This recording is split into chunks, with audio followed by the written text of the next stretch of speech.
Assalamualaikum warahmatullahi wabarakatuh. Bismillahirrahmanirrahim. Alhamdulillahirabbil alamin.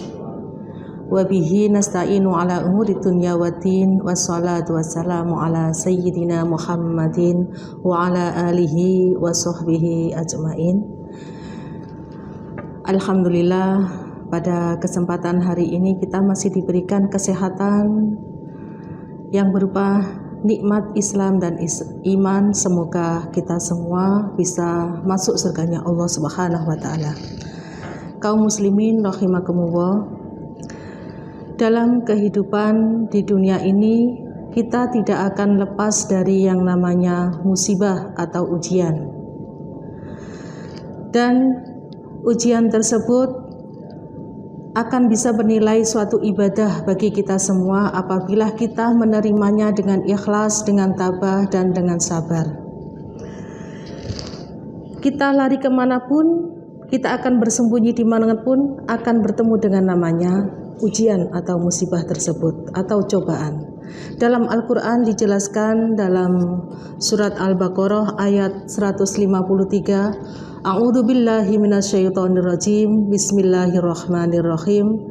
Ya ayyuhalladzina amanu sta'inu bis-sabri was-shalah. Innallaha ma'as-sabirin. Artinya, wahai orang-orang yang beriman, mohonlah pertolongan kepada Allah dengan sabar dan sholat. Sungguh Allah beserta orang-orang yang sabar.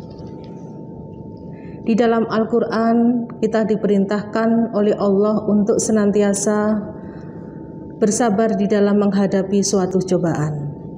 Sabar sendiri di dalam pandangan Islam dibagi menjadi 3 golongan. Yang pertama adalah sabar di dalam menjalani perintah Allah. Sabar yang di sini dimaksud adalah seperti kita diperintahkan Allah untuk menjalankan sholat, puasa, sedekah, dan lain-lain. Kesemuanya itu kita laksanakan dengan penuh sabar dan ikhlas. Contoh lagi, seorang ibu yang dengan sabar membimbing putra-putrinya, seorang guru yang dengan sabar membimbing murid-muridnya, atau seorang istri yang dengan sabar atau taat kepada suaminya. Itu harus dilaksanakan dengan penuh kesabaran. Dan yang kedua adalah sabar di dalam menjauhi semua larangan Allah. Yang dimaksud di sini adalah seperti halnya kita sekarang menjalankan ibadah puasa, yang mana banyak sekali godaan-godaannya. Kita harus menahan yang namanya makan, minum, serta hawa nafsu atau amarah. Maka kalau kita tidak pandai-pandai di dalam menahan hawa nafsu, kita yang dapat pahalanya gak seberapa. Hanya dapat tadi tidak makan dan minum itu saja. Seperti halnya kita punya teman atau di lingkungan kita diajak untuk berbuat maksiat, entah itu begadang atau berpacaran, kita harus menjauhi seluruh larangan-larangan dari Allah tersebut dengan sabar.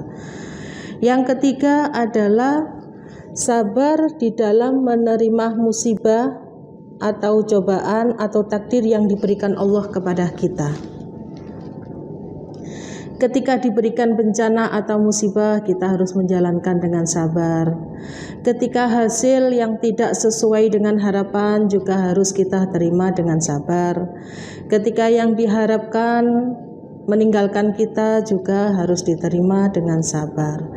Kesemua ujian dari Allah harus kita terima dengan sabar. Karena menurut kita baik, belum tentu menurut Allah itu baik. Ya, jadi semua ketentuan atau takdir yang diberikan kepada Allah dan harus kita terima dengan ikhlas dan sabar. Dan semoga kita semua senantiasa di bulan Ramadan ini bisa meningkatkan rasa sabar kita, rasa keimanan kita terhadap apa yang telah diperintahkan Allah. Dan semoga ibadah kita juga diterima oleh Allah Subhanahu wa taala. Kita lebih bisa menahan emosi kita, menahan diri dari hal-hal yang bisa membatalkan puasa, dan semoga puasa kita diterima oleh Allah Subhanahu wa taala. Semoga bermanfaat. Akhirul kalam. Wassalamualaikum warahmatullahi wabarakatuh.